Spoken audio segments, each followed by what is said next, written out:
We begin in Nigeria, where terrorists have again attacked a train station along the Abuja-Kaduna rail track. Burning vehicles have staff run for cover. Security forces later arrived at the scene and repelled the attacks. It comes less than 24 hours after gunmen attacked a passenger train headed to northwestern Kaduna State from the capital, Abuja. Meanwhile, the government in the northwestern Kaduna State says it received from the Nigerian Railway Corporation a detailed passenger manifest for the train service that was attacked on Monday. According to the documents, 398 passengers bought tickets for the trip, but 362 were validated as having boarded the train. The passenger manifest does not include staff and security officials who were on board. 8 bodies were recovered and 26 persons were injured during the attack. I'm sure you've also seen it yourself. It's very sad that in this 21st century, we still have heartless individuals who want to make life unbearable for the rest of the citizens. But I'd like to assure you that those behind it will not go unpunished. Currently, the men are on their chase, and they will certainly pay the price. But it's a bad one, and we'll do everything possible to liaise with the necessary authorities for them to restore the services, repair the parts that need to be repaired, and then, of course, for the train service to continue. Security, like I have always said and maintained, is everybody's business. You're right, the attempted attack, if truly you consider it to be an attack, it's an infringement on the security, a violation of the security arrangement within the airport. It's actually not an attack in the strict sense of it. But that's not what is important. What is important is that 2 persons, died, and then there are actions that the military, had to undertake. So that again, combined with this, is a combination. Maybe if for the purpose of clarity. Still on the terrorist attack in Kaduna, Vice President Yemi Osinbajo says the attack on the Kaduna-Abuja train is an attempt by cowards to cause fear. But he says the federal government remains resolute to improve security around transport system and ensure that the sad incident does not repeat itself. Arise correspondent in Kaduna, Nisi Gabriel, reports. Nigeria's Vice President Yemi Osinbajo arrives at the Kaduna International Airport. He was welcomed by Governor Nasir El-Rufai and other senior officials of the state government. He heads straight to the hospitals where injured victims from the train attack are being treated. Professor Osinbajo says the federal government will ramp up security around transport assets in the country. This is an attempt to cause fear. There is no redeeming feature of this. It is just purely evil. It's cowardly. There's nothing there's nothing it achieves except to just cause fear. And for some people, of course, there might be profit. Those who are trying to kidnap and all of that. But I think that it also reinforces our own belief that we must continue to provide the kind of security and surveillance that is required on the rail tracks. And that, of course, is something that we are very actively doing to ensure that we have a comprehensive plan for protecting rail tracks and protecting all of our transport assets everywhere. 8 persons have been confirmed dead. 26 sustained injuries, and several are still missing. Nigeria's Vice President says the Buhari-led administration remains resolute in ensuring that terrorists are dealt with decisively and the train services restored. So we remain resolute in our commitment to ensuring that these sorts of things are prevented and that as quickly as possible services are restored, and that the type of safety measures that are required are put in place. We've been around to see some of the victims of this very tragic incident, but and many of them, of course, are recovering very well. The Kaduna State government says it will take care of the medical bills of the victims. However, investigations are still ongoing to ascertain the status of the passengers that remain unaccounted for. Nisi Gabriel, Arise News, Kaduna. Meanwhile, tributes are pouring in for victims who died in the Abuja-Kaduna train attack on Monday night. A doctor, identified as Chinelo Megafu, was confirmed dead hours after she made a post on Twitter announcing that she had been shot and called for prayers. The Nigerian Medical Association confirmed her death in a statement. Similarly, the Trade Union Congress Secretary General, Ziggy Musa Lawal, and its Kwara State Chapter Chairman, Akin Akinshola, were among those confirmed dead from the incident. Also, a director of the National Board for Technical Education, Abdul Isa Kofamata, was confirmed killed by his associate during the terrorist attack. Many others, including the managing director of Bank of Agriculture, Alwan Ali Hassan, remain unaccounted for as at the time of this report. Arise News gathered that around 970 passengers were on board the train when the terrorists blew up the rail track, leaving passengers injured, kidnapped, and killed. Many Nigerians have taken to social media to condemn the attack and pour in their condolences. Well, we'll cross now to Kaduna, where Nisi Gabriel is waiting to give us an update on the story. Nisi, another fresh attack. What can you tell us about this new attack? Very sad day out of Kaduna and for Nigeria. Good morning, Rufai, and to the rest of the team. Yes, indeed, another sad day, because less than 24 hours, we recorded another attack at Ngidan Megaji train station.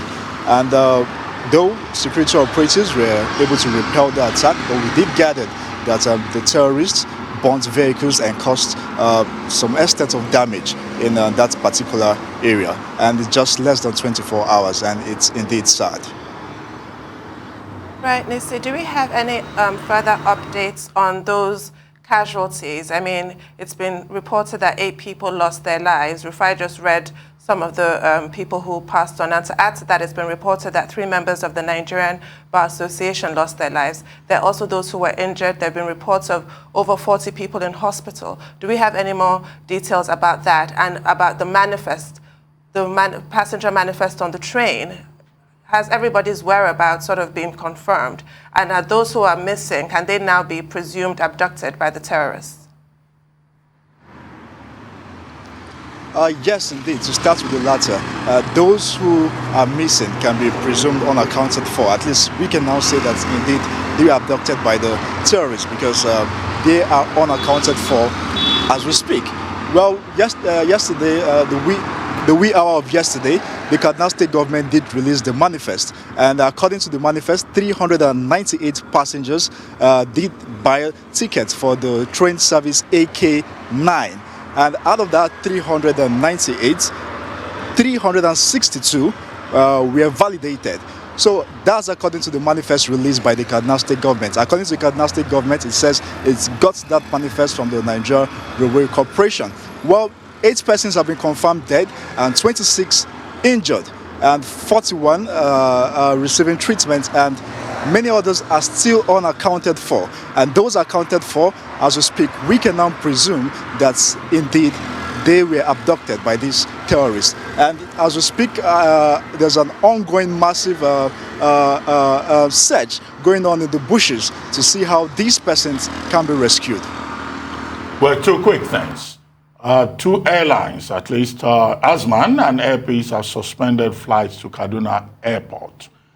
Do you have any additional details in that regard in terms of activities at Kaduna Airport? Because whatever anybody says, Kaduna now looks like a no-go area for many Nigerians. And second, do you have additional details with regard to the visit of the Vice President and also the Chief of Defense Staff showing up immediately to demonstrate empathy? Who is going to pay, for example, the medical bills of the persons at the reference hospital and the other hospital, St. Gerard's Hospital? What are the details in that regard? Because I'm sure you must have covered it.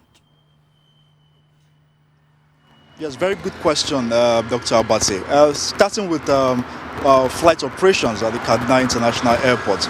Well, I wouldn't say flight operations have been totally suspended, because yesterday the Vice President, Professor Yemi Oshibajo, actually landed in the Kaduna International Airport. He landed in the Kaduna International Airport before he proceeded to the 44 Army Reference Hospital and the St. Gerard Hospital to pay condolence visits to victims of the train attack.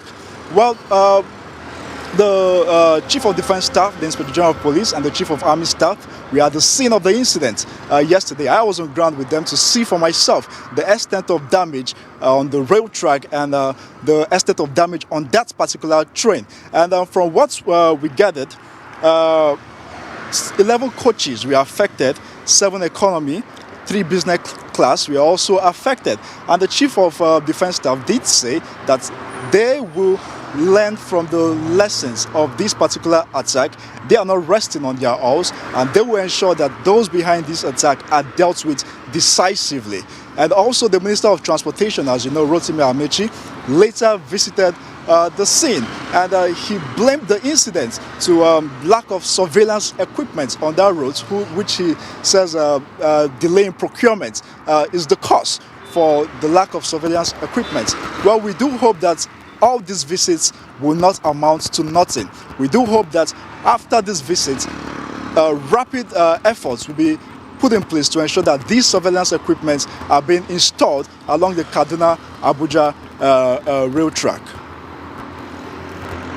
Very sad one there, Nisi, coming out of Kaduna. But I just want to, understand the state of play in the city of Kaduna as we speak. What is going on? What's the mood like with all of this? And the people that you saw yesterday that came to the train station, do you know if they've, gotten any confirmation about their loved ones? Maybe they're alive or they've been able to make it to the hospital? Well, to be honest, Kaduna Metropolis is busy. Everyone is going about their daily activity. But that's not to say there's no apprehension, there's no tension on ground, because indeed no one is safe. While reading your story earlier, you can see the number of persons unaccounted for, persons who died. These are government officials, big persons, dignitaries. So it goes to an extent to say that no one is safe. It could be anyone. It could happen to anybody. So we just need security operatives to do more in ensuring that lives and properties are safe. And the other parts of your question, activities here in Kaduna State is ongoing, and people are going about their daily activity. But for those persons I saw yesterday at the Rigasa train station who came looking for their loved ones, to be honest with you and to be candid, not everyone have found their loved ones, those who were on the train. I have a contact of one who I spoke to this morning before coming on air, and he says the whereabouts of his brother is still unknown, and it's such a tragic and unfortunate situation. All right, thank you so much, Nisi, for all the work you're doing out there in Kaduna. Stay safe yourself. That's all on News Headline. We'll take a short break now. When we return, we'll have Rotus, we have Michael, we have Adesua, we have Aaron to give us updates on Africa, global business, COVID-19, and sporting activities across the globe. Stay with us.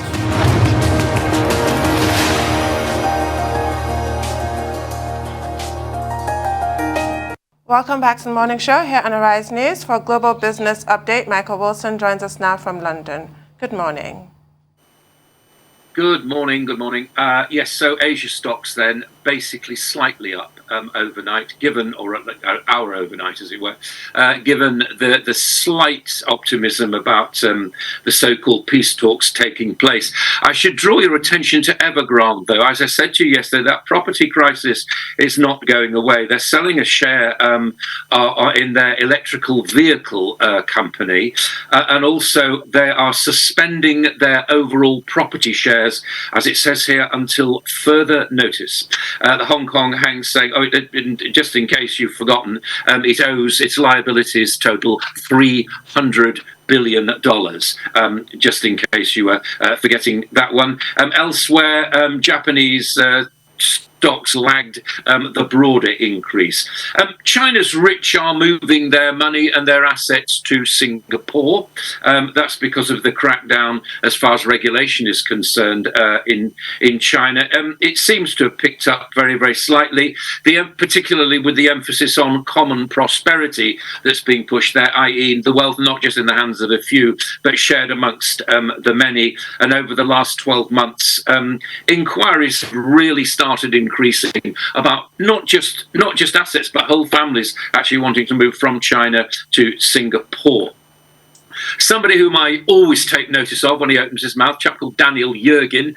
He's known as a guru about the oil market, and he's actually saying that Asia will become the new market for Russian oil. He's now the vice chairman of S&P Global. But if you've not read his book, I heartily recommend it. So about 20 years old now, but it's all about the oil market, and he puts his finger on everything. Very, very intelligent guy. He's obviously the West has been punishing Russia, but he suspects that Asia may not have that wish to do that necessarily. Maybe they'll be taking some more oil, but Russia will not continue as a world superpower in terms of energy, he says. That's Daniel Yergin. Let us turn our attention to the United States. A bit of a recap there. Stock futures slightly lower, although a bit of a surge on the Dow yesterday and the others. S&P rose 1.23, fourth straight day of gains. The markets are almost 10% up over the last 10 days. I mean, this is incredible, bearing in mind what's actually happening in the real world. And if you add to that something from the Philadelphia Fed chief, this chap's called Patrick Harker, and he said that he doesn't think that the US is heading towards a recession. Yes, he takes on board that there will be interest rate rises in the US. He thinks those are necessary, though, but rather guarding inflation than stagflation. Therefore, he doesn't believe there's going to be a recession. The UK, let's turn our attention to the UK, and it's exploring another delay on imposition of checks from imports from the EU. This is because a lot of supply chains have been warning of a supply chain disaster unless they actually do that. They were supposed to come into these new restrictions, the new regulations on trade, supposed to come into action on July the 1st. That may be postponed. UK mass sackings. That's, as I was saying to you yesterday, the Transport Secretary has been actually looking at new ways, maybe, of plugging UK employment law loopholes. And as I said to you yesterday, it looks like it's going to be pretty likely that any shipping companies using UK ports will have to show that they're paying a minimum wage to their workers. Charities, and now we talked about this yesterday, food queues growing day by day. UK charities saying, and community groups saying, that the increasing number of people, as they put it, at risk. They're part of a major survey over about 1,000 charity groups, saying that food banks and people accessing them, the queues are actually growing. And also add to that this, you remember the Chancellor was saying about his spring statement, the finance minister here saying that there would be a reduction in the pump price and then the fuel duty. That's not necessarily being passed on at the moment. Big retailers have done it, but it's taking a while, it's being said, to pass through to smaller retailers of petrol at the pumps. And on that point, on oil generally, Saudi Arabia, latest I'm hearing from the oil markets there is that Saudi, which is the largest oil exporter, may be putting prices up by about $5 a barrel. But of course, we're watching what OPEC Plus says. And I think the best that the market is expecting, or the only thing that the market's expecting, is a reaffirmation of their increase on a monthly basis of 400,000 barrels a day. That is the global view this morning. So, good morning, Michael. How will the Fed try to copy inflation without leading to a recession? Because, I mean, my basic knowledge of economics that I understand is that once you start to ratchet up that interest rate, definitely it pushes, recessionary pressures, because definitely growth will be stifled. You can't have liquidity in the economy. There's not enough circulation and the likes. Rate at which people get money from companies is reduced. From banks to be able to run various sectors of the economy is reduced. So I don't get the balancing act here, because all I see coming with the job numbers not being great as expected in America, is a stagflation and a recession in the works. That's number one. Number two, I'd like to know what really makes up the labor laws in the UK.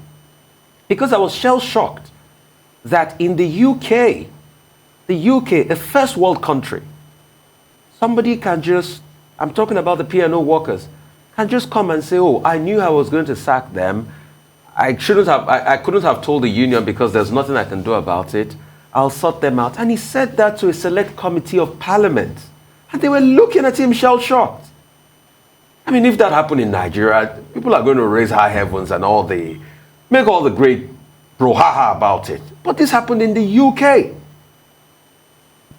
Two questions. Perhaps he was telling the truth, and perhaps the Dubai owners of P&O were saying that if you do not get rid of these people, then as he said this morning, then another 2,500 people will probably have to go because we simply cannot afford to run the company. So we have to take that. Now, what's actually happening is that the government, of course, acting behind all this, as they normally do, is supposed to be closing the loopholes and saying every shipping company that uses UK ports must therefore pay a minimum wage to the people working on those ships. Well, we do know, do we not, that flags of convenience is part of the way in which shipping costs are kept down throughout the world. We'll see how this actually works. So that's what's happening here.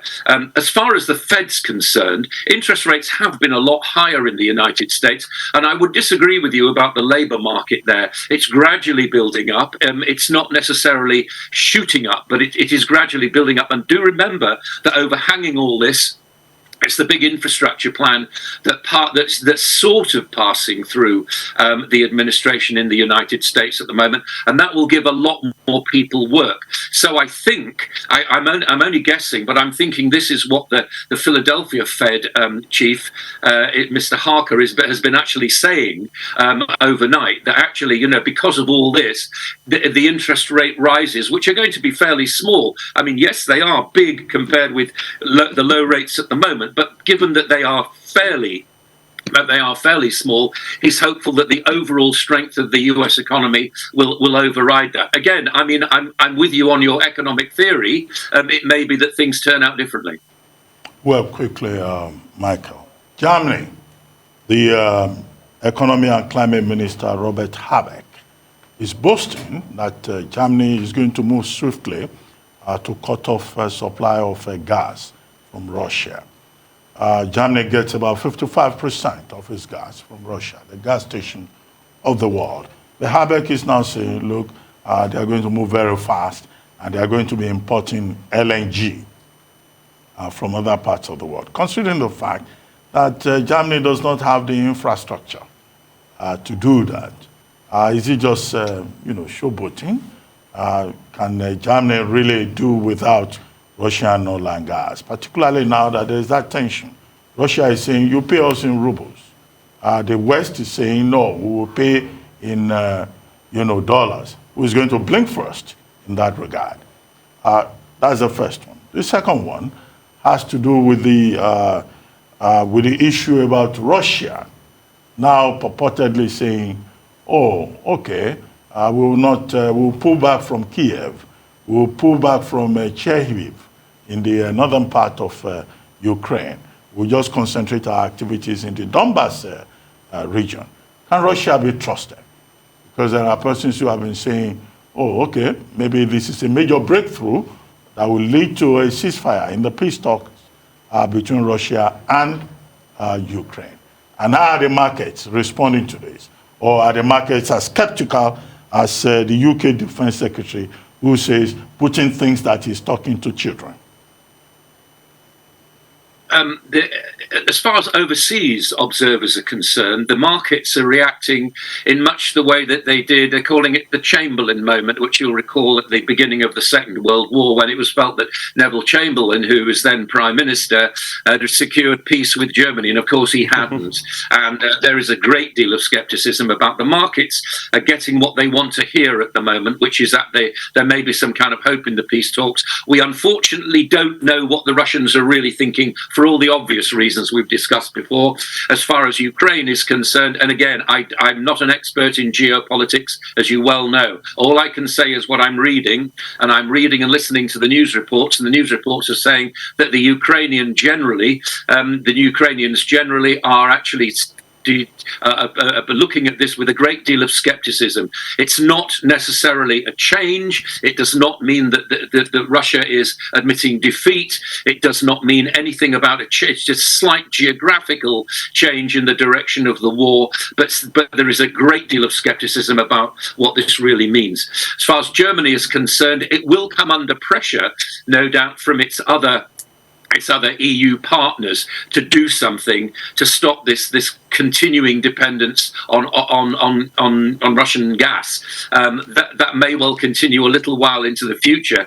If they do make a move, I'd be very, very surprised. What they will be saying to NATO is, we have in fact increased our defence spending. So at the moment, no, but it's not moving the markets at all. They're much more interested, as far as energy is concerned, as I said, on what OPEC Plus are going to announce over the next 48 hours. I don't think Germany really is in people's calculations at the moment. Politically, it could happen because they have a new chancellor in Germany, and he looks like, to me, he's done a complete U-turn away from the way Germany used to think about these things, but it'll take a while to wean itself, I would imagine, off Russian gas. Okay. Thank you. Our dependable Rotus Adiri is here to give us an African business update. Good morning, Rotus. Good morning, Rufai. Good morning, Doctor. Good morning to all our viewers. Yeah, on a tragic note, the fallout from the terrorist attack on the Abuja-Kaduna rail line. President Buhari is apparently calling for a conclusion to the installation of surveillance along the rail line. I understand that Minister of Transportation Rotimi Amechi actually requested this months ago, but I guess red tape or what's been causing delays, it hasn't been implemented. But I mean, when you talk about surveillance, well, this is it's pretty long. Where would you install it? At which point? Is it the stations? If you think about, we are looking at the images of where this took place. There's lots of bush around there. How practical would that be? Also, our history with surveillance, especially CCTV, well, one, you need power, electricity to power them, but you can go solar if you want to. But then they keep getting stolen. So you now need security to secure the security. Well, from physical security to secure the electronic security, which is supposed to be, surveilling these areas. So that's something we'll have to see how quickly that gets installed. On the subject of Rufai, we've talked about, did we talk about bullet trains in the past here? Yeah, there's something I want you folks to take a look at. This is a bullet train in Japan. Take a look at this. Is it the maglev or something? Yeah. Oh, yes, the maglev. 1,200 kilometers. I mean, So we've got a ways to go with respect to what this kind of thing can do for productivity and so on and so forth. What is the impact of this? CAD Invest, if you think about the fact that people can't go by road now, the Abuja-Kaduna highway, kidnappings and so on, that's one. There's the airfare going up, you can't travel by rail. What do you do, right? CAD Invest, I think CAD Invest the 6th edition of CAD Invest, which is a Kaduna investment forum that has been put together to attract investors on an annual basis, is supposed to talk up the potential of Kaduna as an investment destination.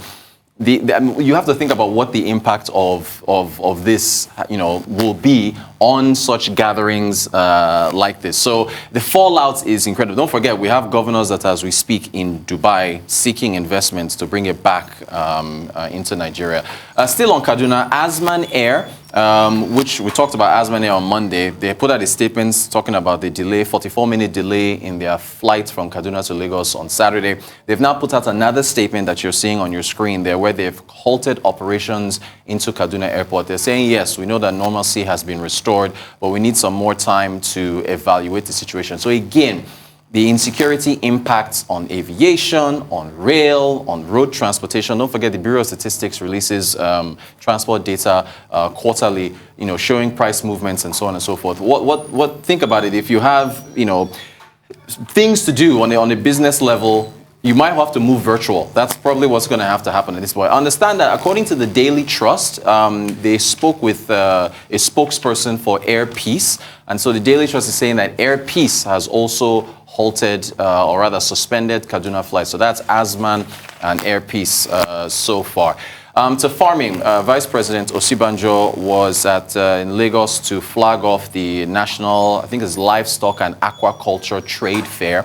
And he stated there that herdsmen and farmer clashes results in about $14 billion lost annually. He was represented by the National Livestock Transportation Plan Delivery Advisor, Efosa Oyebuze, I believe, who spoke at this fair and said that, well, the National Livestock Transformation Plan is supposed to set up these market-driven ranches that are supposed to try to, curtail these clashes between herdsmen. There is, of course, the issue of the amount of availability of land and so on and so forth. So that's a hurdle for that. So we'll have to see how things work out there. But it's not all bad news. Tony Elumelu, founder of Heirs Holdings, also the chair of UBA Bank. He's a recipient of the Time 100 Impact Awards, recognizing his philanthropy. The Tony Elumelu Foundation has been impacting entrepreneurs across Africa. UBA, of course, remember, has a Pan-African footprint, Heirs Holdings and the Tony Elumelu Foundation. So he was recognized. He says that, now more than ever, with where employment is amongst the youth, entrepreneurship needs to be put at the forefront. So congratulations to him for being a recipient of the Time 100, among the recipients of the Time 100 Awards. We move to Ghana.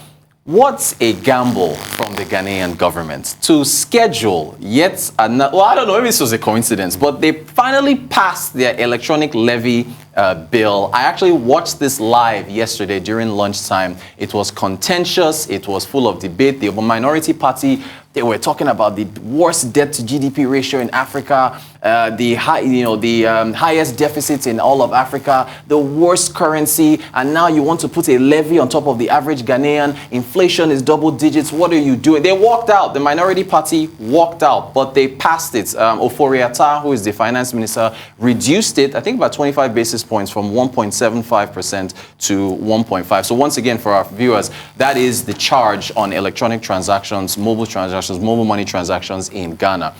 But they passed it on the same day that Ghana qualified for the World Cup at the expense of Ghana's bitter rivals, Nigeria, and they did it in Abuja. So anybody waking up this morning is not going to care about the E-levy. Everybody's talking about the fact that Ghana, qualified for the World Cup. So whether it's by coincidence or it was a stroke of genius that because these parliamentary sessions are scheduled in advance, that they put it on the same. Think of how many text messages are flying around in Ghana that Ghana's qualified for the World Cup. I mean, I know the levy doesn't go into effect immediately, but I mean, they lucked out. They really lucked out.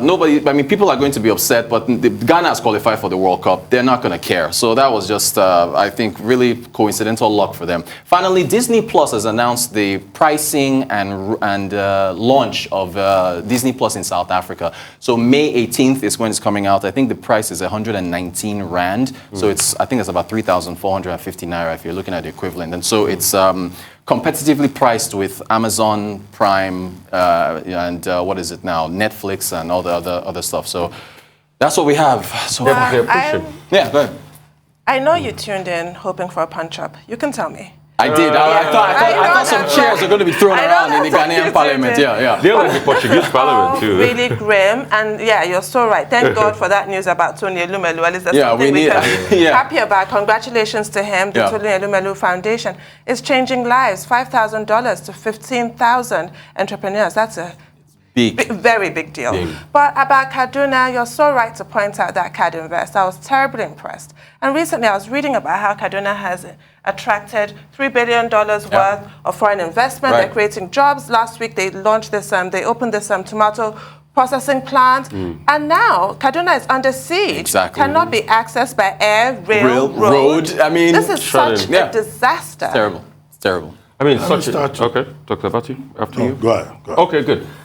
So I'm Quickly going to just say this. Rose, I think we should check the video again because I know maglev trains are really fast, but they do like 500 kilometers per hour. No, that Instagram account is yup, this exists. So they show you amazing tech that you think it's 1,200 maybe kilometers. Maybe still been tested. You know? So maybe it's not commercial because I know maglev do like, the highest of a maglev would be about 620, 650. Yeah, this is faster than the maglev. Yeah, it is. So, and it's mind-boggling. So the maglev is the technology, it's the magnetic levitation.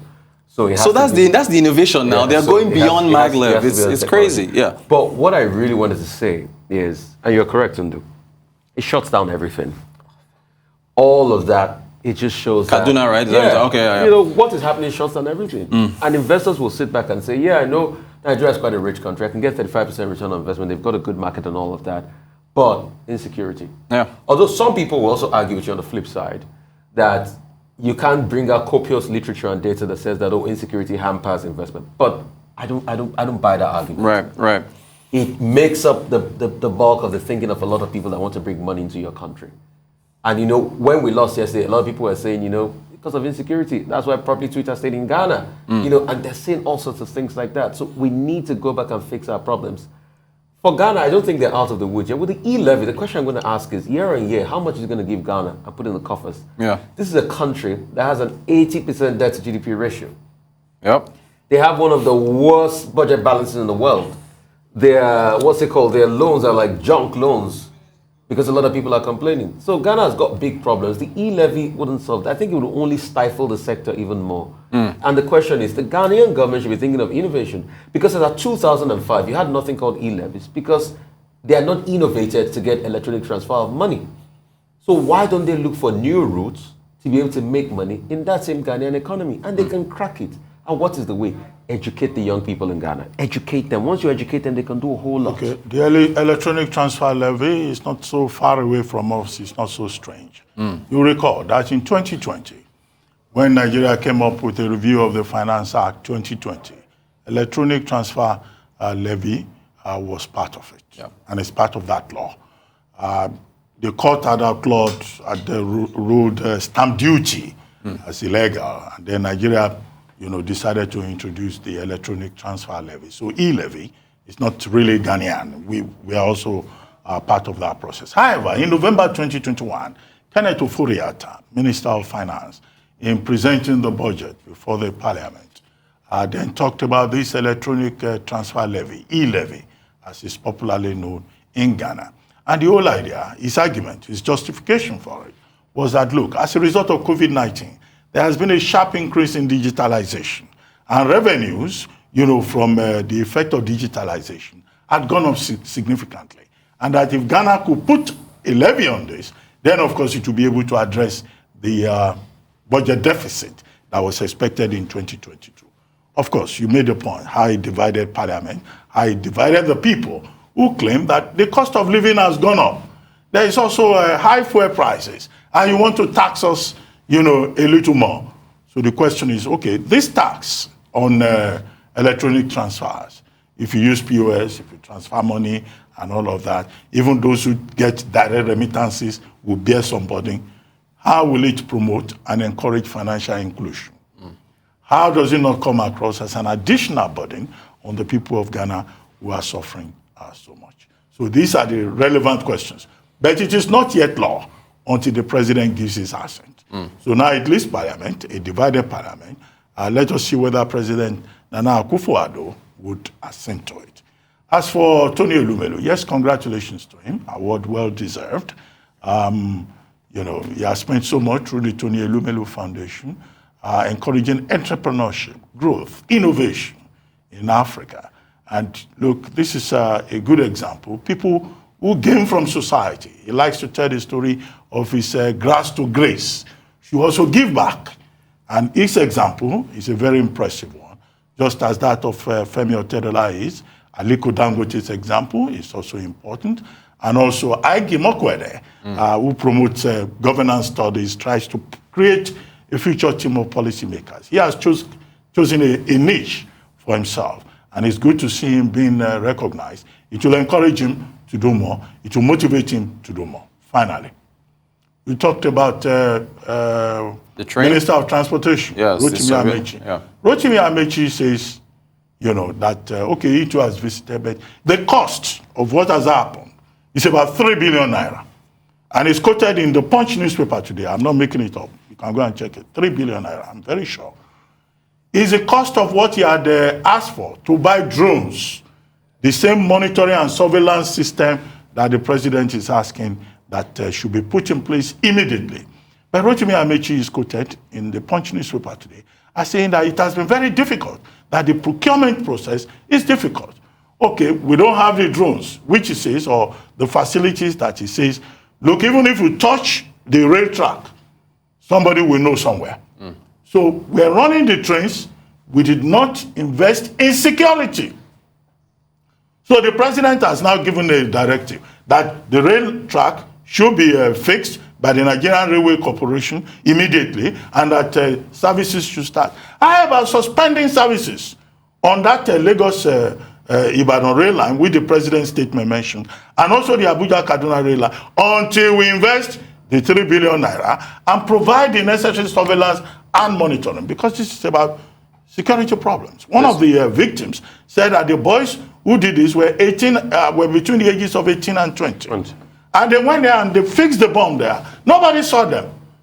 So which one should come first? The 3 billion investment that Minister Amechi tells us would address the problem, or taking people back onto that road, as we are told that the president has directed. All that statement about service chiefs trying to go after any AK-47 person and trying to... Look, forget it. We have had all of that before. Let us suspend the operation and provide security. Even if the operations are not suspended, people will vote with their feet. Yeah, they won't go. Stay off those trains. They will not use it. Who's going to board a train? Some Nigerians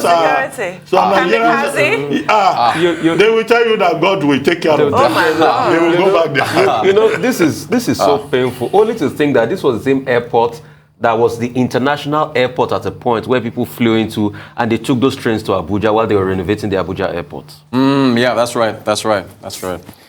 Anyway, yeah. Anyway, thank you very much. Thank you very much indeed. For an update on the COVID-19 pandemic, Adeswa Omorwa is here with us. Good morning, Adeswa.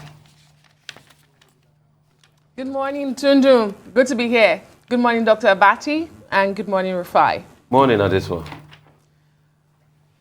Morning. Well, let's look at the global tally for the coronavirus pandemic as provided by the Johns Hopkins University. As at Wednesday morning, this morning, the caseload has now topped 484 million, while the deaths have also surged to more than 6.13 million globally. And according to that tally, 10.9 billion vaccine doses have now been administered.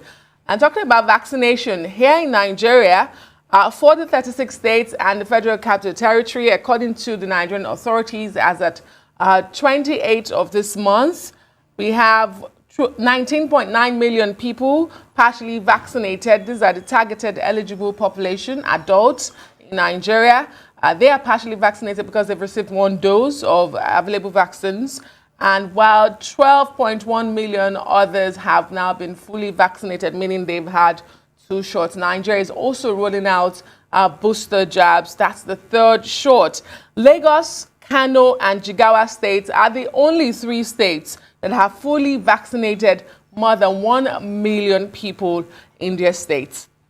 Away from Nigeria, the British police yesterday said that they were fining 20 people over parties held by Prime Minister Boris Johnson and his staff during coronavirus lockdowns, and that more people could face penalties. Well, the Met Police said it wouldn't identify recipients of the fixed penalty notices, though the Prime Minister's office has said it will reveal if it gets any fine. You recall that the Prime Minister Boris Johnson was among 100 people who were sent questionnaires by the police investigating the event. And regulators in the U.S. have authorized another COVID-19 booster shot for people aged 50 and older, amid concerns that the virus infections may begin rising again due to waning immunity to Omicron variants. The US FDA's decision on Tuesday allows for a fourth dose of the Pfizer or Moderna vaccines to be administered at least 4 months after the previous dose. And finally, Denmark's Domestic Security Service, known as PET, has for the first time designated pandemic-linked anti-governmental extremism as a menace. Their agency said that the menace, which expresses the need to use violence against elected representatives in the country, has appeared in connection with the COVID-19 pandemic. But it says that the vast majority of the instances unfolded peacefully. It says Islamist extremism remains the most threat in Denmark. Back to you guys. Okay, who wants to go first? Okay, quickly. Let me start with the Metropolitan Police and the report that about 20 persons have been fined. Now, the Metropolitan Police, hiding under rules, has not disclosed the identity of the persons that have been fined or the amount of fine. What we've been told is that they have significant material, following those interviews that they conducted and the investigations that they conducted. Now, we are having, some direct action. But Downing Street is in denial. The only thing that Downing Street has disclosed is that the Prime Minister is not one of those persons, who has been asked to pay a fine. And Downing Street is even going a step further to say that, look, those who have been fined are not under obligation, even if the Civil Service Code says otherwise, to disclose to their managers, and that Downing Street has no intention of disclosing the identities of those persons who broke the law, government officials who broke the law, who were whining and downing in the gardens of Downing Street at a time when civilians, ordinary people in the UK were asked to observe regulations. And some ordinary people, were fined from £60 to over £1,000. And it looks like, despite the investigation by the Metropolitan Police, that they will get away with it. So Sue Gray is right after all. Sue Gray, the senior civil servant who conducted the investigations and wrote a report, which was published in January. But we were told that action would not be taken on that report until the Metropolitan Police had concluded its own investigations. Now that has been concluded, but it looks like on this matter, there is distraction. The UK is more concerned, Britain is more concerned at the moment with the war in Ukraine. At this time, would anybody take action against the Prime Minister, who is part of a Western coalition trying to douse fire in Eastern Europe?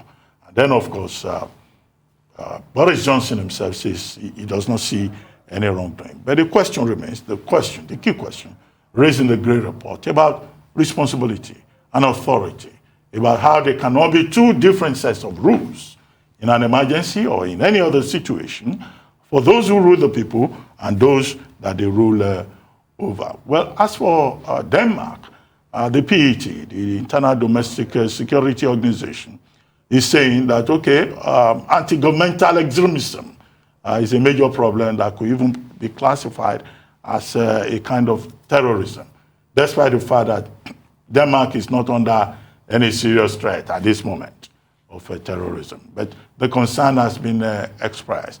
So these anti-vaxxers, so it looks like it's not only in Canada or the UK or in the United States that they threaten government and government officials.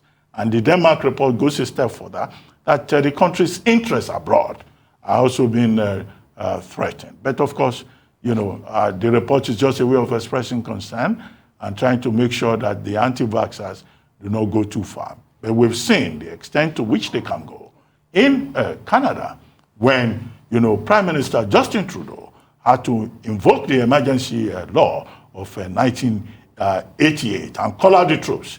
And we have also seen the situation in the United States when the anti-vaxxers, calling themselves the Freedom Convoy, moved on Washington, D.C. And the National Guard had to be called in to keep them out of the perimeter of the capital. But of course, our position, well, my position, that it's better for the whole of the world to be safe and not to be endangered because one or two individuals think that they are fighting for their rights to be different. Well, for me, it's really interesting to see how seriously some take the issue of terrorism and how it's defined, which is really any kind of practice that tends to affect the way of life of other people and can result in death. And look at the way COVID has, fitted quite neatly into that. It's not being perceived as something more innocuous, like just fake news. And compare that here to the issue of banditry. But I'll leave it there since this is the COVID-19 update. With regards to the UK and the Tory government that's currently in power, whether or not Boris Johnson is eventually fined, because it's not over for him yet, it's such an indictment on him and his government. You'll recall that he consistently claimed to have implicitly believed that he was attending a work function. What kind of work function is so boozy? I've never heard of one. And then there was testimony that he was told that this was a party, and he still insisted on attending, albeit for a short time, I think half an hour. But still, even for 2 seconds, he shouldn't have been there. And the fact that the police have investigated and are handing down fines means that something really went wrong. And this is the government that imposed restrictions on the lives of the citizens. People made all kinds of sacrifices only for them to behave in this really awful fashion. And I really do think heads must roll beyond payment of fines. I think Boris Johnson has disgraced Britain, pure and simple. It's not even a matter up for contention. He should have long resigned because he lied to the parliament and he lied to the British people. If there's a 6 or 7 or 8-year-old that had a birthday party stopped because of COVID lockdown, sees that on television, that the Prime Minister lies, then there's a big problem as regards morality. Boris Johnson should step down. Honestly, this is the country, England is the country of Churchill. England is the country of great leaders. Anyway, it's sad that we're even bringing this up for contention. I don't know what to say. Words fail me at this moment. But thank you so much.